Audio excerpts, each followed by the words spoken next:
বিশ্বাসের দৃষ্টিকোণ থেকে আপনার জীবন কেমন ছিল? আপনার ইসলাম গ্রহণের পর পরিবারের কাছ থেকে কেমন প্রতিক্রিয়া পেয়েছেন? মুসলিম হবার পর আপনার সবচেয়ে বড় চ্যালেঞ্জগুলো কি কি ছিল?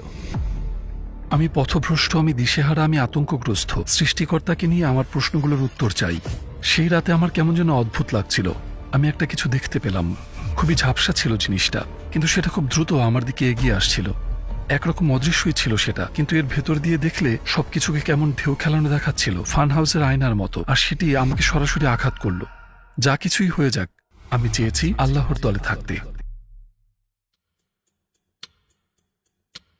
আসসালামু আলাইকুম ব্রাদার ক্লিয়ন, আমাদের আমন্ত্রণ গ্রহণ করার জন্য ধন্যবাদ। আজকে আমি শুরু করব মোহাম্মদ ক্লিয়নকে এই প্রশ্ন দিয়ে। বিসমিল্লাহির রহমান রহিম। মহান আল্লাহর নামে শুরু করছি। সমগ্র সৃষ্টির প্রতি যিনি দয়াশীল এবং বিশ্বাসীদের প্রতি বিশেষ দয়াশীল। আল্লাহুম্মা সাল্লি আলা মুহাম্মদ ওয়া আলা আলি মুহাম্মদ। আমার নাম ক্লিয়ন ক্যাথকার্ট। আমার জন্ম এবং বেড়ে ওঠা ক্যালিফোর্নিয়ায়। খ্রিস্টিয়ান স্কুলে পড়াশোনা। মূলত আমি একজন নাস্তিক ছিলাম প্রায় 2010 সাল পর্যন্ত।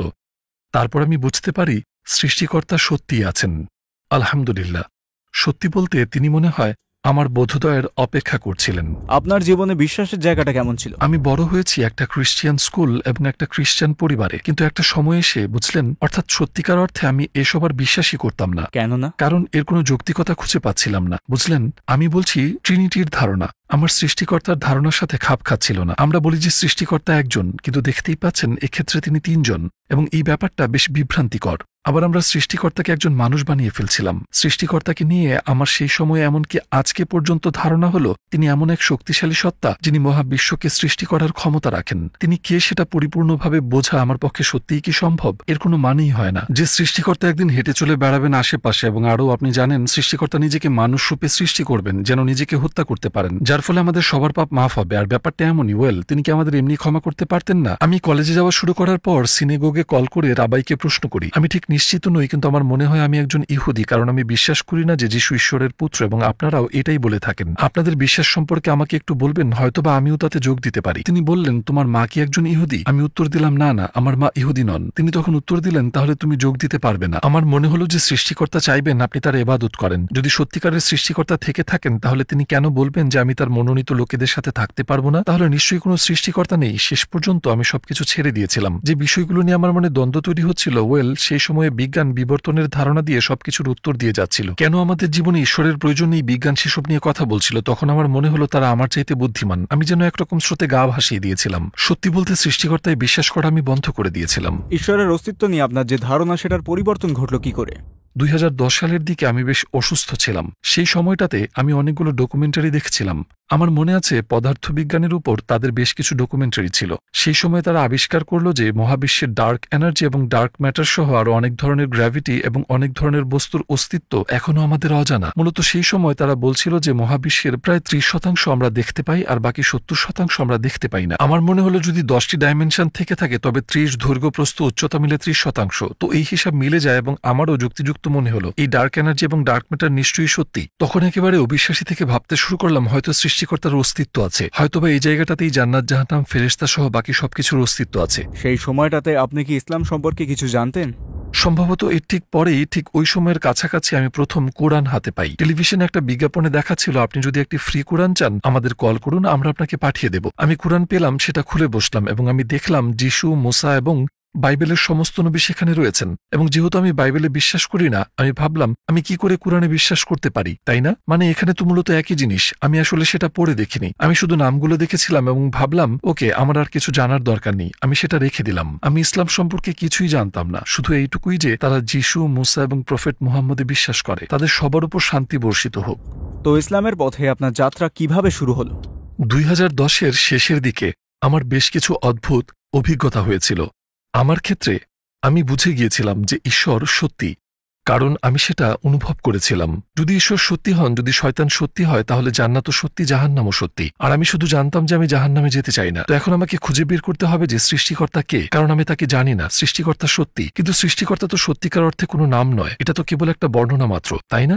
এই কথাগুলো আমি পড়েছিলাম একটা বইতে, যেটা পাইক নামে এক ব্যক্তি, যিনি মোরালস অ্যান্ড ডগমা নামক বই লিখেছেন, এবং সেই বইয়ের ভেতর লেখা আছে লুসিফারই ঈশ্বর, কিন্তু দুর্ভাগ্যজনকভাবে এডোনাইও ঈশ্বর। তখন আমি ভাবলাম, বেশ, আমি লুসিফারকে চিনি এবং কোনোভাবে আমি লুসিফারের দলে থাকতে চাই না, তাহলে নিশ্চয়ই এডোনাই সেই যাকে আমি খুঁজছি। সেই রাতে আমার বেশ অদ্ভুত লাগছিল এবং আমি একটু বিব্রত হচ্ছিলাম বটে, কারণ আমাদের পরিবার বেশ লম্বা সময় ধরেই নাস্তিক। আমি চাইনি আমার স্ত্রী আমাকে সেই সময় প্রার্থনা করতে দেখুক, তো আমি প্রার্থনা করতে বাইরে যাই এবং আমি এডোনাইয়ের কাছে প্রার্থনা করলাম, মূলত তুমি যদি ঈশ্বর হও আমাকে একটা সংকেত দাও। এবং আমি একটা কিছু দেখতে পেলাম। খুবই ঝাপসা ছিল জিনিসটা, কিন্তু সেটা খুব দ্রুত আমার দিকে এগিয়ে আসছিল। একরকম অদৃশ্যই ছিল সেটা, কিন্তু এর ভেতর দিয়ে দেখলে সবকিছুকে কেমন ঢেউ খেলানো দেখাচ্ছিল, ফান হাউসের আয়নাগুলোর মতো। কিন্তু এর বাইরের চারপাশে সবকিছুই স্বাভাবিক ছিল, গাড়িগুলো গাছপালা সব স্বাভাবিক দেখাচ্ছিল, আর ওটা আমার দিকে খুব দ্রুত এগিয়ে আসছিল। একমাত্র শব্দ যেটা আমার মুখে এলো, হায় হায়, এটা তো একটা শয়তান। আর সেটা সত্যি সত্যি আমাকে আঘাত করলো। আমার বিশ্বাস এটা নেতিবাচক শক্তি ছিল, কারণ সেটা আমার সমস্ত শক্তি শুষে নিয়েছিল। আমি ভাবতেও পারছিলাম না কি ঘটে গেছে। আমি কোনো রকমে বিছানায় গিয়ে পড়ে অচেতন হয়ে গেলাম এবং প্রায় 12 ঘন্টা পর আমি জেগে উঠি, সেই আঘাতের রেশ নিয়ে টালমাটাল এবং ক্ষতসহ। এবং আমি ভাবছিলাম, তোমার এমন কেন লাগছে, কি হয়েছে তোমার? ও হ্যাঁ, গতরাতে তুমি সেই পিশাচটাকে দেখেছিলে, তাহলে এটা নিশ্চয়ই সঠিক পথ হতে পারে না, তাই তো? এডোনাই নিশ্চয়ই সে নয় যাকে তুমি খুঁজছো। তো আপনি এরপরে কার কাছে প্রার্থনা করলেন?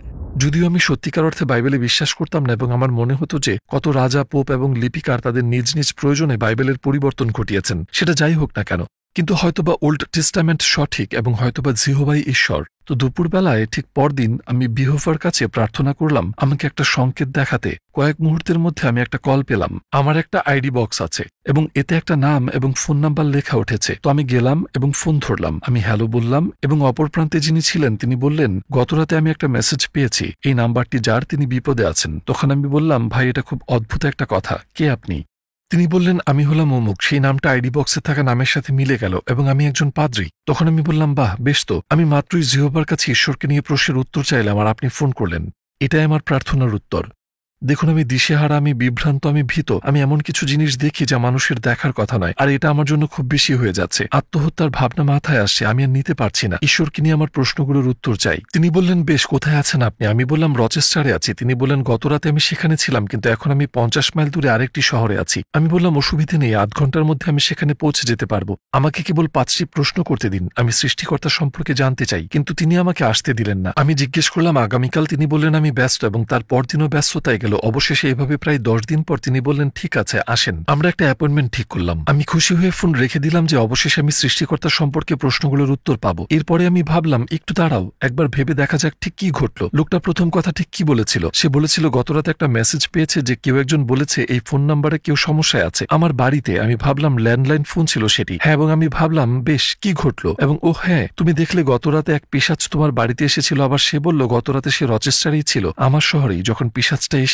সো যে কোনোভাবে এই লোকটা আর সেই পিশাচ নিশ্চয়ই একই দলের, কারণ আমার কিছু আসে যায় না আপনি একজন যাজক হন বা একজন ইমামি হন অথবা একজন বৌদ্ধ সন্ন্যাসী। যখন কেউ একজন আপনাকে বলে যে সে আত্মহত্যা প্রবণ, আপনি তাকে সাহায্য করবেন। আপনি নিশ্চয়ই 10 দিন অপেক্ষা করবেন না যে সে সত্যিই মরেছে কিনা। তো আমি বুঝতে পারলাম যে কিছু একটা আছে যেটা ঠিক মিলছে না। আর তারপর কি ঘটলো? আপনি কি অবশেষে আল্লাহর কাছে প্রার্থনা করলেন? ওই সময়টা একমাত্র আল্লাহকে আমি সৃষ্টিকর্তা হিসেবে ভাবতে পারছিলাম, কিন্তু আবার একই সময়ে 9-11-র সমস্ত মগজ ধোলাই এবং সমস্ত চন্দ্র দেবতা থিওরি অবচেতন মনে ঘুরপাক খাচ্ছিল। এবং সত্যি আমি আল্লাহর কাছে প্রার্থনা করতে ভয় পাচ্ছিলাম, কারণ আমি আরেকটা ভুল করতে চাইছিলাম না এবং এমন কোনো কিছুর কাছে প্রার্থনা করতে চাইছিলাম না যে এই মহাবিশ্বের সৃষ্টিকর্তা নয়। তো আমি প্রার্থনা করিনি, আমার বিষণ্ণতা বেড়েই চলছিল। তারপর দিন চোখ থেকে পানি ঝরছিল, সারাক্ষণ নয়, কিন্তু আমি কাঁদছিলাম আর ভাবছিলাম এটা খুবই অদ্ভুত। আমি কেন কাঁদছি, কেন এত বিষণ্ণতায় ডুবে যাচ্ছি? আমি কান্না থামানোর চেষ্টা করলাম, কিন্তু সেটা থামছিলই না, সারাদিনই চলছিল। শুক্রবার সকালে আমি ঘুম থেকে উঠে দেখলাম আমার বিছানা ভিজে গেছে, আর আমি ভাবলাম, মানে কি ঘটছে এখানে? আমি বুঝতে পারলাম আমার বিছানা ভিজে গেছে কারণ আমি সারা রাত কেঁদেছি, আর আমার চোখের পানিতে চাদর ভিজে গেছে। আর সেই বিষাদ এতটাই তীব্র ছিল, আমার কাছে শব্দ নেই যে প্রকাশ করব। কতটা খারাপ অবস্থা ছিল সেটা। সেই সময় আমরা চাপা কণ্ঠে নিজের মাথার ভেতর কথা শুনতে পাই, নিজের চিন্তাগুলো শুনতে পেলাম। এইভাবে বেঁচে থাকা একেবারেই পোষায় না। আমি ভাবলাম, তুমি আমাকে বুঝেছো, ঠিকই বলেছ, এইভাবে বেঁচে থাকাটা একেবারেই পোষায় না। কি করতে পারি আমি? আর তখন সেই চিন্তা আমার মাথায় এলো, তোমার নিজেকে শেষ করে দিতে হবে। আর আমি তখন ভাবলাম, সত্যিই তো, ঠিক কথাই বলছো, এভাবেই আমার সমস্যার সমাধান হবে। আত্মহত্যা করে আমি এসব বিষণ্ণতার অবসান ঘটাতে পারি। তো আমি পন্থা খুঁজতে লাগলাম যে কিভাবে নিজেকে শেষ করে দেয়া যায়। সিদ্ধান্তে পৌঁছালাম এটা করার সবচেয়ে ভালো উপায় একগাদা ড্রাগস নিয়ে নেওয়া, তাতে কিছুটা ভালো বোধ করবেন। এরপরে শুনশান জঙ্গলে গিয়ে মরে যান, যেন পশুগুলো আপনাকে খেয়ে নিতে পারে আর আপনার লাশ মিশে যায়, এতে সব পক্ষেরই লাভ। এবং তখনই আর একটা ছোট্ট চিন্তা আমার মাথায় এলো এবং আমায় বলল, সেই চাঁদের কি হবে? এরপর আমি পাগল প্রায় হয়ে গেলাম। আমি ভাবলাম, ওহ, তাই তো, ঈশ্বর তো সত্যি। তুমি যদি নিজেকে মেরে ফেলো তুমি অবশ্যই জাহান্নামে যাবে। আমি ভাবলাম বেশ, বুঝলে তো, যদি আল্লাহই শয়তান হন যেমনটা কিছু মানুষ সবাইকে বিশ্বাস করাতে চায়, এবং যদি আমি আত্মহত্যা করি আমি জাহান্নামে যাব এবং তার সাথে সেখানে আমার দেখা হবে, তাহলে তার কাছে প্রার্থনা করে একটা সুযোগ নিয়েই দেখি, কিন্তু মেরে ফেলার আগে। কারণ হয়তোবা তুমি ভুল, যেমনটা আরো অনেক কিছুর ব্যাপারেই তুমি ভুল ছিলে। আমার মনে আছে তখন ঘড়িতে 10টা বাজে, শুক্রবার সকাল। আমি উঠে দাঁড়ালাম, আমার চোখ বেয়ে পানি গড়িয়ে পড়ছে, আর আমি বললাম, আল্লাহ, আমি দিশেহারা, আমি বিভ্রান্ত, আমি এমন সব জিনিস দেখি যা মানুষের দেখার কথা নয়, আমার বিষণ্ণতা প্রকাশের ভাষা নেই এবং আমি নিজেকে শেষ করে দিতে প্রস্তুত। তুমি সৃষ্টিকর্তা হলে এইসব জানো, আমি জানি না কেন এসব বলতে হচ্ছে, কেন আমাকে এখনো সাহায্য করছো না, কিন্তু আমি তোমার কাছে প্রার্থনা করছি, যদি ঈশ্বর হয়ে থাকো সাহায্য করো, আমাকে সংকেত দাও যে তুমি সত্যি আছো। সেই সময়টাতে আমার মনে হচ্ছিল আমার হৃৎপিণ্ড যেন একটা বেলুন, মহান আল্লাহ সেটিকে এবং সত্যিকার অর্থে আমার অন্তর প্রসারিত হয়ে গেল এবং এমন একটা জিনিসে সেটা ভরে গেল যেটাকে ভালোবাসা ছাড়া আর কিছু আমি বলতে পারি না। আমার হৃদয় থেকে সেটা একটা পারফেক্ট সাইন ওয়েভের মতো বেরিয়ে গেল। এটা একই সাথে ভীষণ অদ্ভুত এবং বৈজ্ঞানিক ছিল। আমি অনুভব করলাম আমার হৃৎপিণ্ড থেকে নিচে হাতের দিকে এবং উপরে মাথা পর্যন্ত পৌঁছালো, এরপর আবার ফিরে গেল। এটা এমন ছিল যেন ভালোবাসার তরঙ্গ আমার সারা শরীর ভরিয়ে দিল, শুধুমাত্র হৃদয় ছাড়া। সেটা যেন এক নক্ষত্র হয়ে গেছে, যেন এই ভালোবাসার দৃঢ়তাকে প্রজ্বলিত করেছে। এটা খুবই সংক্ষিপ্ত সময় ছিল। সেটাই প্রথমবার যখন আমি জানলাম আল্লাহই হলেন সৃষ্টিকর্তা। সত্যি বলতে আমি ইসলামের ব্যাপারে কিছুই জানতাম না, কিন্তু আমি জানতাম যে যা কিছুই হয়ে যাক আমি আল্লাহর দলে থাকতে চাই। আর তো এর মানে যাই দাঁড়াক না কেন আমি আছি। তো এরপর আপনি কি করলেন? একটা রেস্টুরেন্ট ছিল যেটা কিছু পাকিস্তানি লোক চালাতেন, সেখানে খুব ভালো খাবার পাওয়া যেত এবং আমি দেখেছিলাম তারা মুসলিম। আমি আগেও সেখানে গিয়েছি, তো আমি সেখানেই গেলাম ইসলাম সম্পর্কে জানতে। তারা আমাকে এক ব্যক্তির সাথে যোগাযোগ করিয়ে দিলেন। আমি বললাম যে আমি আছি এর সাথে, আমার কিছুতে কিছু যায় আসে না, আমি আছি, আল্লাহই ঈশ্বর, এটা আমি জানি, আমাকে মুসলিম বানিয়ে দাও। কি করব আমি? তোমরা রক্ত চাও, আমার কি করতে হবে বলো? আমি সাইন করব, কোথায় সাইন করব আমি? আচ্ছা, না না, এটা ভীষণ সহজ, তুমি কেবল একটা সাক্ষ্য দাও তোমার হৃদয় থেকে যে আল্লাহই হলেন আমাদের রব এবং নবী মুহাম্মদ সাল্লাল্লাহু আলাইহি ওয়াসাল্লাম আল্লাহর প্রেরিত রাসূল। বললাম ঠিক আছে, এটাই করা যাক। তিনি বললেন বেশ কিছু বিষয় রয়েছে যেগুলো জানতে হবে। এরপর তিনি 5টি স্তম্ভের কথা বললেন, সাথে 6টি অনুশাসনের কথাও। আমি বললাম আমি রাজি, আমার এই ব্যাপারে সামান্যও ভাবতে হবে না। তিনি বললেন তোমার বোঝাটা ভীষণ গুরুত্বপূর্ণ যে কোরআনই আমাদের সৃষ্টিকর্তার পাঠানো সত্যিকারের বার্তা। তখন আমি বললাম দাঁড়াও দাঁড়াও দাঁড়াও দাঁড়াও দাঁড়াও, সেটা আমি কিভাবে জানবো? এটা অবিশ্বাস্য ভাবনা, তাই না? আমাদের রব তার নিজের বার্তা আমাদের কাছে পাঠিয়েছেন, এবং যেহেতু আমি খ্রিস্টান পরিবারে এসেছি আমার বোধগম্যই হচ্ছিল না, কারণ আমি কখনো ভাবিনি যে বাইবেল ঈশ্বরের সত্যিকারের বার্তা, রাইট? মানে আমরা জেনে এসেছি যে এই কথাগুলো ঈশ্বরের বার্তা থেকে অনুপ্রেরিত, কিন্তু শব্দগুলো মানুষের। এটা আমার জন্য ভীষণ ভীষণ অদ্ভুত একটা কনসেপ্ট। আমি বললাম আমি জানি না এটা আমি বিশ্বাস করতে পারবো কিনা। তিনি বললেন মুসলিম হতে হলে তোমাকে করতেই হবে। বললাম ঠিক আছে, তাহলে আমাকে প্রমাণ দাও। এরপর তিনি বললেন বেশ, আমি বলছি কি আমরা আরেকদিন বসি, কারণ আজকে তো অনেক কিছু নিয়ে কথা হলো। আমরা একটা বই নিয়ে বসলাম যার নাম ছিল a brief illustrated guide to Islam, আর সেই বইতে বলা ছিল কোরআনের বৈজ্ঞানিক সংকেতগুলো নিয়ে, এবং আমার জন্য এটা ছিল মানব ভ্রূণের ক্রমবিকাশের পর্যায়গুলো নিয়ে আলোচনা। তা ঠিক সত্যিকারের ভ্রূণ বিকাশের পর্যায়গুলোর সাথে মিলে যায়, যেটা আমরা এমআরআই করানো ছাড়া জানতেই পারি না এসব ধাপগুলো নিশ্চিত হওয়ার জন্য। এবং আমি বুঝতে পারলাম রাসূল সাল্লাল্লাহু আলাইহি ওয়াসাল্লাম 1400 বছর আগে এসব জানতে পারার কথা না, আর এটা অবশ্যই এক ঐশ্বরিক জ্ঞান। তো আপনি কিভাবে বায়াত গ্রহণ করলেন? কোরআনকে মেনে নেওয়ার পর আমি ভাবলাম ঠিক আছে, এটা এখন করা যাক। শাহাদার সময় এবং আমার বন্ধু যার সাথে আমি এখনো যোগাযোগ রেখেছি আজকে দিন পর্যন্ত, হাসান, অসাধারণ মানুষ, তিনি বললেন শুক্রবার পর্যন্ত অপেক্ষা করি, আমরা সমস্ত লোকজনের সামনে এটা করব। তো আমরা চার্চে যেমন রবিবার সভা হয় আমরা সেটা করি শুক্রবার, তো তখনই করা যাক যাতে সবাই রহমতের ভাগিদার হতে পারেন। এবং আমি বললাম না, যদি আমি আগামীকাল মারা যাই, যদি আগামীকাল একটা বাস এসে আমাকে ধাক্কা দেয়, আমি এখনই করতে চাই। তিনি বললেন কেবল কয়েকটা দিন অপেক্ষা করুন। এরপর আমি বললাম ওকে, আমি তাকে ভরসা করলাম। কিন্তু যেমনটা একটু আগেই বললাম, আপনি যখন খুব কাছাকাছি পৌঁছে যান শয়তান খুব তখন তোড়জোড় শুরু করে দেয়। আমার মাথায় নানা রকম অদ্ভুত চিন্তা খেলা করছিল, পাগলাটে, বুঝলেন, সত্যি উদ্ভর্ষ ভাবনা। যেখানে আমি ভাবছিলাম যে আমি যদি শুক্রবার মসজিদে যাই কেউ হয়তো সেটাকে বোমা দিয়ে উড়িয়ে দেবে, আর এই নিরপরাধ মানুষগুলো শুধুমাত্র আমার জন্যই মারা পড়বে, কারণ আমি সেখানে গিয়েছিলাম। তো আমি যাইনি সেই শুক্রবার এবং শনিবার। আমার বন্ধু আমাকে কল করলো এবং বলল ওকে, আমি বুঝতে পেরেছি, আর দেরি করে কাজ নেই, পার্কে এসে আমার সাথে দেখা করো। তো আমরা পার্কের একটা বেঞ্চে গিয়ে বসলাম এবং আমি পার্কের বেঞ্চে বসে তার কাছে বাইয়াত গ্রহণ করলাম। আমার বেশ হালকা লাগছিল, কারণ অবশেষে সৃষ্টিকর্তা আমাদের জন্য যা চান আমি সেটার অংশ হতে পেরেছিলাম। আপনার ইসলাম গ্রহণের পর পরিবারের কাছ থেকে কেমন প্রতিক্রিয়া পেয়েছেন?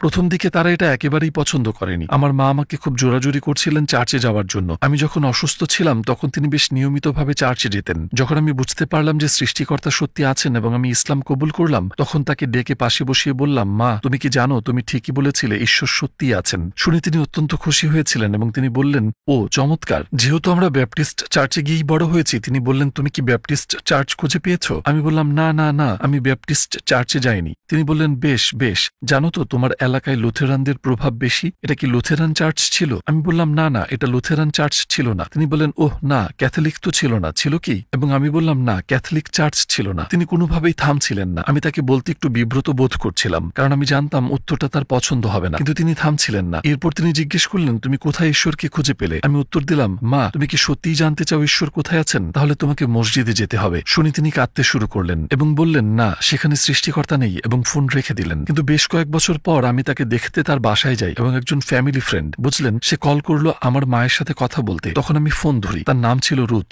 তো রুথ বলল, আমি শুনলাম, বুঝলে, তুমি বেশ ভালো আছো আর তোমার মাও ভীষণ খুশি। আমি বললাম, তুমি কি নিশ্চিত আমরা একই নারীর ব্যাপারে কথা বলছি? কারণ আমার তো এরকমটা মনে হচ্ছে না, তুমি জানোই তো সব। তখন সে বলল, ও না না না, তুমি মুসলিম হওয়ায় তোমার মা ভীষণ খুশি হয়েছেন, আর এই যে তুমি তোমার জীবন গুছিয়ে নিয়েছো তাতেও। অবাক করা হলেও আমি মুসলিম হওয়ায় তিনি খুশি হয়েছিলেন, কারণ তিনি বুঝতে পেরেছিলেন সেটা আমার জীবনটাকে কতখানি বদলে দিয়েছে, যদিও সেটা তিনি স্বীকার করতেন না। তো ইনশাল্লাহ তার জন্য দোয়া করবেন যাতে একদিন তিনিও ইসলাম কবুল করেন। মুসলিম হওয়ার পরে সবচেয়ে বড় চ্যালেঞ্জগুলো কি কি এসেছে আপনার সামনে? খুব ভালো প্রশ্ন করেছেন। আমি জানি না ইসলামের পথ আগলে রাখা ছাড়া আর কি কি চ্যালেঞ্জ হতে পারে, কারণ জানেন তো, ইসলাম ছেড়ে যাবার সব ধরনের প্রলোভনই রয়েছে, তাই না? এবং চলে এসো, বুঝলে, মেয়েরা কাল সেখানে অনেক মজা করেছে। চলো, জানেন তো, চলো চলো, রক অ্যান্ড রোল, বুঝলেন, চলো, তোমার জন্য কনসার্ট অপেক্ষা করছে, সেখানে নেশার আয়োজন আছে, অ্যালকোহল আছে, সব তোমার জন্য অপেক্ষা করছে। তুমি শুধু ফিরে এসো, ফিরে এসো বন্ধু, আমরা তোমাকে ভালোবাসি, তাই না? কিন্তু আপনি জানেন এসব ঠিক নয়, আর হয়তো সে কারণেই নিজের বিশ্বাসকে আঁকড়ে রাখাটাই বড় চ্যালেঞ্জ।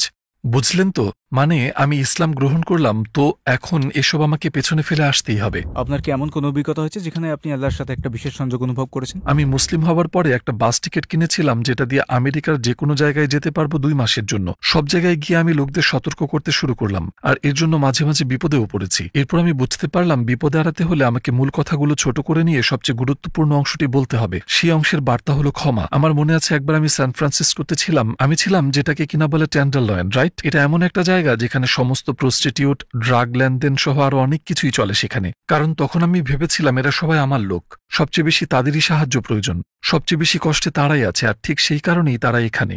তো আমি গেলাম সেখানে। আমার নিজেকে মনে হচ্ছিল কোনো এক উন্মাদ সাইনবোর্ড নিয়ে এগিয়ে যাচ্ছে, পৃথিবী ধ্বংসের সময় ঘনিয়ে এসেছে, এরকম কিছু একটা, মানে কিছুটা ওরকম লাগছিল আমার। কিন্তু আমি ওখানে দাঁড়িয়ে বলছিলাম, ক্ষমাতেই নিরাময়, তোমার নিরাময় প্রয়োজন, আল্লাহর কাছে ক্ষমা প্রার্থনা করো। লোকজন আমার কাছে এসে বলতো যে কি পাগলামিটাই না আমি করছি, গালিগালাজও করতো এবং বলতো যে তারা আমাকে সেখানে দেখতে চায় না, এবং তারা সরাসরি বলতো চলে যাওয়া এখান থেকে। কিন্তু আমি সেখানে শক্ত হয়ে দাঁড়িয়ে আমার কাজ করে গেছি, যদিও 5-6 ঘন্টা পরে আপনি ক্লান্ত হয়েই পড়বেন। এবং আমার মনে আছে, ভাবছিলাম এটা ভীষণ বোকামি, করছোটা কি তুমি? তুমি তো পাগল, তারা ঠিকই বলছে। তুমি এখানে দাঁড়িয়ে দাঁড়িয়ে এই মানুষগুলোকে রবের কথা শোনাচ্ছ, তারা রবের ব্যাপারে পরোয়া করে না। কি চাও? চলে যাও এখান থেকে। এবং ঠিক এই মুহূর্তটাতেই প্রথম দিন আমি ঘুরে দাঁড়ালাম, আর আমার পিছনে এক বৃদ্ধা দাঁড়িয়েছিলেন এবং আমাকে বললেন, ধন্যবাদ তোমাকে, তুমি যা করছো সেটার জন্য ধন্যবাদ। এবং আমি ভাবছিলাম, ঠিক আছে আল্লাহ, তাই না? আমি চলে যাওয়ার জন্য প্রস্তুত হচ্ছিলাম, আর আপনি আমাকে উৎসাহ দেওয়ার জন্য কাউকে পাঠিয়ে দিলেন যখন আমার উৎসাহ প্রয়োজন। আমি বুঝতে পারছি এটা আপনি। পরদিন আমি আবারও সেখানে ফিরে গিয়ে কাজে নেমে পড়লাম এবং 5-6 ঘন্টা পর একই ঘটনা ঘটল। আমি ভাবছি, মানে উনি একজন বৃদ্ধা মাত্র, উনি তো আর রব নন, তাই না? এটা কোনো সংকেত ছিল না, বোকামি করো না, এই লোকগুলো ঠিকই বলছে। এবং আমি হাল ছেড়ে দেওয়ার জন্য তৈরি ছিলাম। এবং তারপর এলেন এক বৃদ্ধ, এবং তারপরের দিন এলো এক বালক। পরপর 5 দিন যখন আমি ফিরে যাওয়ার জন্য প্রস্তুত, কেউ না কেউ এসে আমায় উৎসাহিত করত এবং বলতো যে আমি এই কাজ করাতে তারা ভীষণ খুশি হয়েছে। আমি রবের কথা বলছি এবং ক্ষমা কতটা গুরুত্বপূর্ণ সে কথা বলছি। সেই সময় আমি সত্যিই একটা কানেকশন ফিল করছিলাম, কারণ আমি বুঝেছিলাম যে এসব আসলে কোনো হুটহাট ঘটনা নয়, তাই না? মানে পরপর প্রতিদিন হয়তো নয়, এটা একটা সংকেত ছিল হয়তো, বা খুব বড় সংকেত না, যেমন হৃদয় প্রসারিত হওয়া। কিন্তু আপনি যদি খেয়াল করে দেখেন, এটা সত্যিকার অর্থে একটা সংকেত। আপনার পরে আপনার আশেপাশের কেউ কি মুসলিম হয়েছে? যেমন আমার দাদি, তার মা, সম্ভবত এটা ছিল 2012। আমি তাকে দেখতে গিয়েছিলাম, তিনি একটু অসুস্থ ছিলেন, তার বয়স ছিল 86 এবং তিনি বৃদ্ধাশ্রমে ছিলেন। আমার মা আমাকে সাথে নিয়ে গেলেন। তখন তিনি কথা বলতে পারছিলেন না, কোনো শব্দ ছিল না তার, তিনি হুইল চেয়ারে ছিলেন। কিন্তু আমাকে দেখে তিনি কাঁদতে শুরু করলেন। জিজ্ঞেস করলাম, দাদিমা আপনি কাঁদছেন কেন? তিনি কিছু বলতে পারলেন না, কিন্তু জানেন তিনি চেষ্টা করছিলেন বলার। এবং আমি বললাম, দেখুন আমার মনে হয় আমি জানি, চলুন সৃষ্টিকর্তার ব্যাপারে আমরা কিছুক্ষণ কথা বলি। তো আমি বললাম, এবার ব্যাপারটা শুনুন, কিছুক্ষণ পর আন্টি আসবেন এবং চেষ্টা করবেন তুমি যাতে নবী ঈসার কাছে প্রার্থনা করতে করতে পারো সেটা করো না, কারণ এটা অধর্ম, এটা শিরক, তাই না? কারণ এই প্রার্থনার মাধ্যমে কিন্তু প্রথম কমান্ডমেন্টের লঙ্ঘন হচ্ছে। এরপর আমি তাকে আরো বললাম, দেখুন, রাসূল মুহাম্মদ হলেন সত্যিকারের নবী এবং ইসলাম হলো পৃথিবীর বুকে রবের দেওয়া সত্যিকারের জীবনবিধান, যা মেনে চলা আমাদের কর্তব্য। আর প্রতিবার যখনই আমি এই কথাগুলো বলছিলাম, তার কান্নার বেগ আরো বাড়তে লাগলো। আমি বললাম, আপনি কি আজকে ইসলাম গ্রহণ করতে চান? তিনি হ্যাঁ বোধক মাথা নাড়লেন এবং কাঁদতে লাগলেন। আমি বললাম, ঠিক আছে, আমি আপনার হাত ধরছি, এবং যখন আমার কথায় একমত হবেন হাতে একটা চাপ দিবেন। ইনশাল্লাহ আমার কাছে তিনি বাইয়াত গ্রহণ করলেন। আমার দাদিমা জানেন তো, হাসুরের দিন জয়ী হবেন। আমি একটা প্রতিষ্ঠানের সাথে ছিলাম, সত্যি বলতে ফিলিপাইনে ভীষণ চমৎকার একটি দাওয়া, এবং আমরা কয়েদিদের দেখতে যেতাম। তো যখন আমরা কোরআন নিয়ে কথা বলতাম এবং বলতাম আল্লাহ তাআলা আমাদের কাছে কি আশা করেন, অনেক মানুষ ইসলাম গ্রহণ করেছেন। রাসূল সাল্লাল্লাহু আলাইহি ওয়াসাল্লামের কোন দিকটি আপনার সবচেয়ে ভালো লাগে? তার যে ক্ষমতা পুরো মানবজাতির জন্য রহমত এবং ক্ষমার নিদর্শন হয়ে ওঠার। তিনি নিজেই জীবনের কঠিনতম দিনটির কথা বলেছেন। আমরা সবাই জানি সেটা ছিল তায়েফ, যেখানে বাচ্চারা জানেন তো তাকে তাড়া করেছিল, পাথর ছুঁড়ে মেরেছিল তারা। তিনি মার খেয়েছিলেন, তার হাতে সুযোগ ছিল তাদের উপরে পাহাড় ধসিয়ে দেয়ার, কিন্তু তিনি বলেছেন আমি সেটা করতে চাই না, একদিন হয়তো তারা কবুল করবে, এবং তারা করেছিল। তার ক্ষমা করার যে ক্ষমতা এবং মানুষকে সঠিক পথে নিয়ে আসতে সাহায্য করার। এখন আপনি কোন প্রজেক্ট নিয়ে কাজ করছেন? আমি অনেকগুলো প্রজেক্ট নিয়ে কাজ করছিলাম দাওয়াতের জন্য। আমেরিকায় আমার একটা বিশেষ প্রজেক্ট আছে ফুরকান ফাউন্ডেশনের সাথে, ফুরকান প্রজেক্ট, যেখানে তারা ইংরেজিতে লেখা কোরআন বিতরণ করে। আমার মনে হয় প্রায় 6 লক্ষ কোরআন সেখানে তারা পেয়েছে এবং বিতরণ করেছে, এবং আমার বিশ্বাস তিনি এখন 16 লক্ষ কোরআনে পৌঁছেছেন। আর তাই আমার লক্ষ্য হচ্ছে তাকে 26 লক্ষ বা এর চেয়ে বেশিতে পৌঁছাতে সাহায্য করা। জানেন তো, আমার প্রথম কোরআন আমি এই প্রতিষ্ঠান থেকেই পেয়েছিলাম, আর তারা এই কোরআনগুলো যারা চায় বা যাদের প্রয়োজন তাদের কাছে পৌঁছাতে অসাধারণ সব কাজ করে থাকে। অনেক দাওয়াতি প্রতিষ্ঠান, ইংরেজিভাষী দাওয়াতি প্রতিষ্ঠান ফুরকান কোরআন ব্যবহার করে। আজকে যাবার আগে শেষ কি বলে যেতে চান? আল্লাহ চান আপনি সফলকাম হন, এবং আল্লাহ আপনার জন্য অপেক্ষা করছেন। আল্লাহ আমাদের সবার জন্য অপেক্ষা করছেন, রাইট, যাতে আমরা তার অনুসরণ করি। যেমনটি আমরা জানি আপনি 1 কদম এগোবেন রবের দিকে এবং তিনি আপনার দিকে 10 কদম এগিয়ে আসবেন, আর জানেন আপনি কয়েক কদম এগুলে তিনি আপনার দিকে দৌড়ে এগিয়ে আসবেন। তো আল্লাহ চান আমরা তাকে খুঁজে বেড়াই।